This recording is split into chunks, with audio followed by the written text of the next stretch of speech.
નમસ્તે મિત્રો, આજે આપણે સ્ટાન્ડર્ડ 11ની ઇંગ્લિશની ટેક્સ્ટબુકમાં યુનિટ 6 રીડ 3 ડિસ્કસ કરવા જઈ રહ્યા છીએ and that is dating technology.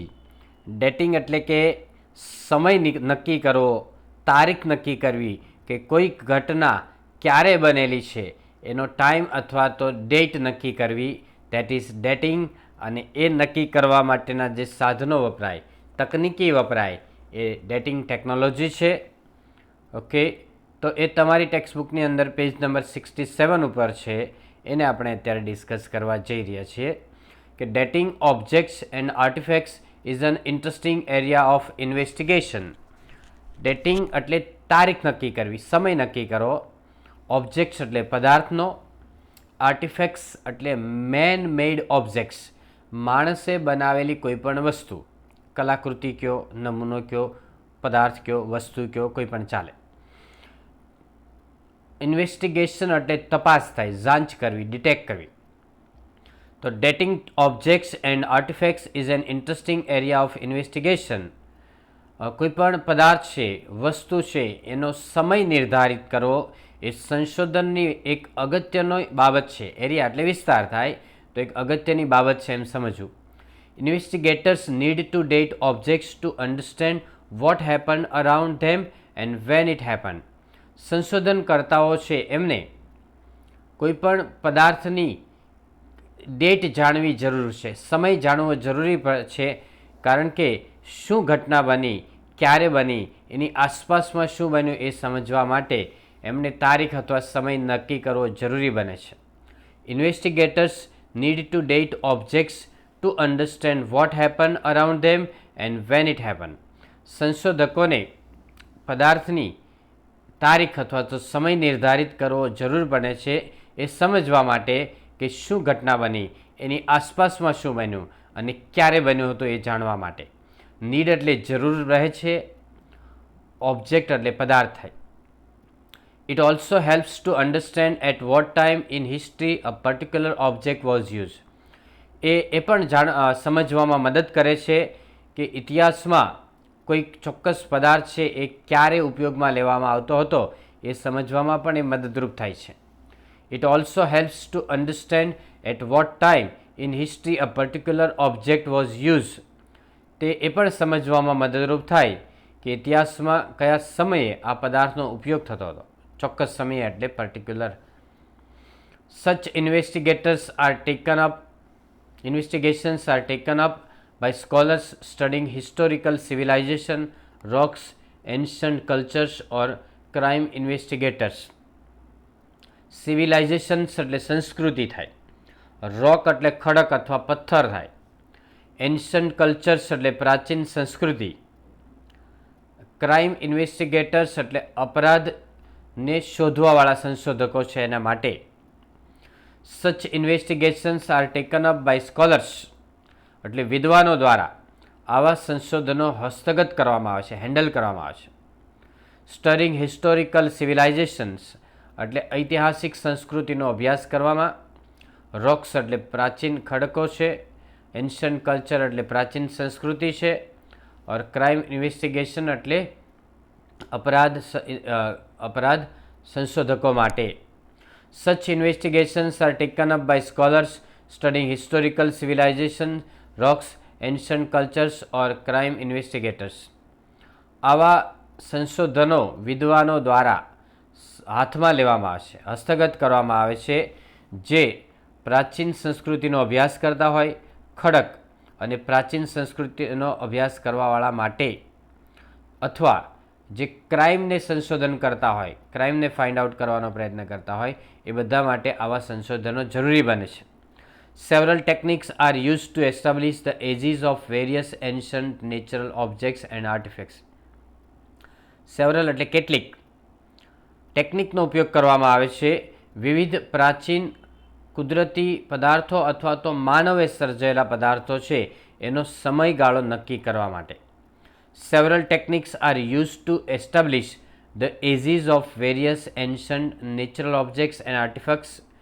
કેટલીક ટેકનિક્સનો ઉપયોગ કરવામાં આવે છે વિવિધ પ્રાચીન કુદરતી પદાર્થો હોય કે માનવ સર્જિત પદાર્થો હોય એનો સમયગાળો પ્રસ્થાપિત કરવા માટે, એસ્ટાબ્લિશ એટલે સ્થાપના કરવી થાય, પણ એસ્ટાબ્લિશ એટલે અહીંયા સમયગાળો નક્કી કરવા માટે. વેરિયસ એટલે વિવિધ, એન્શન્ટ એટલે પ્રાચીન, ઓલ્ડ થાય. નેચરલ ઓબ્જેક્ટ્સ એટલે કુદરતી પદાર્થો, એન્ડ આર્ટિફેક્ટ્સ એટલે man made objects. Various methods are base on radioactivity. વિવિધ મેથડ છે એ રેડિયો એક્ટિવિટી ઉપર પણ આધારિત છે, બરાબર, કિરણોત્સર્ગ ઉપર આધારિત છે. બેઝ ઓન એટલે depend on, rely on. One method is radio carbon dating. એક મેથડ છે રેડિયો કાર્બન ડેટિંગની. Radio carbon or carbon 14 is a form of the element carbon. Radio carbon અથવા તો કાર્બન 14 છે એ કાર્બન તત્વનું સ્વરૂપ છે. એલિમેન્ટ કાર્બન એટલે કાર્બન તત્વનું અને ફોર્મ એટલે સ્વરૂપ છે. It is unstable and weakly radio active. તે અસ્થિર છે અને ઓછું કિરણોત્સર્ગ છે, નબળું કિરણોત્સર્ગ છે. The stable forms are carbon 12 and carbon 13. જે સ્થિર સ્વરૂપો છે એ કાર્બન 12 અને કાર્બન 13 છે. Carbon 14 constantly tax form and then changes in the upper atmosphere. Carbon 14 છે સતત એનું સ્વરૂપ બદલે છે અને ઉપરના વાતાવરણમાં પોતાનું સ્થાન લે છે. કોન્સ્ટન્ટલી એટલે સતત થાય, continuously. Carbon 14 constantly takes form and then changes in the upper atmosphere. Plants and animals take in carbon 14 throughout their lifetime. છોડ અને પ્રાણીઓ છે એ કાર્બન 14 છે એ એના જીવનકાળ દરમિયાન લે છે. થ્રુઆઉટ એટલે during. Plants and animals tech in carbon 14 throughout there lifetime. છોડ અને પ્રાણીઓ છે એના જીવનકાળ દરમિયાન કાર્બન 14 લે છે. When they die, they stop exchanging carbon and their carbon 14 then starts to decrease at a rate determined by the law of radioactive decay. Decay એટલે વિનાશ થાય. જ્યારે તેઓ મૃત્યુ પામે એટલે કે વનસ્પતિને કાપવામાં આવે, પડી જાય, પ્રાણી મૃત્યુ પામે ત્યારે they stop exchanging carbon, તેઓ કાર્બન એક્સચેન્જ કરવાનું અટકાવી દે છે. And there carbon 14 then starts to decrease, અને કાર્બન 14 છે એ ઘટવા લાગે છે. ડિક્રીઝ એટલે ઘટવું અને ઇન્ક્રીઝ એટલે વધવું. At a rate determined by the law of radioactive decay એટલે કિરણોત્સર્ગ વિનાશના નિયમ પ્રમાણે, લો એટલે કાયદો થાય, નિયમ થાય, એના નક્કી કરેલા વૈજ્ઞાનિકોએ જે સંશોધન કરેલા છે એ પ્રમાણે. ડિટરમાઇન એટલે નક્કી કરવો, નિર્ણય કરવો. When they die, they stop exchanging carbon and their carbon 14 then starts to decrease at a rate determined by the law of radioactive decay. જ્યારે તેઓ મૃત્યુ પામે અથવા તો વનસ્પતિને કાપી નાખવામાં આવે ત્યારે તેઓ કાર્બન એક્સચેન્જ એટલે અદલબદલ કરવાનું અટકાવી દે છે અને પછી કાર્બન 14 છે એ ધીમે ધીમે ઘટવા લાગે છે. કિરણોત્સર્ગ વિનાશનો જે નિયમ છે એ પ્રમાણે ધીમે ધીમે ઘટતું જતું હોય છે.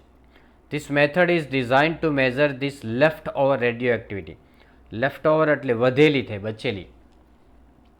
આ મેથડ છે વધેલો કિરણોત્સર્ગને માપવા માટે ઉપયોગમાં લેવાય છે, ડિઝાઇન કરવામાં આવેલી છે. This method is designed to measure એટલે માપવું this leftover radioactivity. લેફ્ટ એટલે વધેલી થાય, વધેલા કિરણોત્સર્ગને માપવા માટે આ મેથડને ડિઝાઇન કરેલી છે.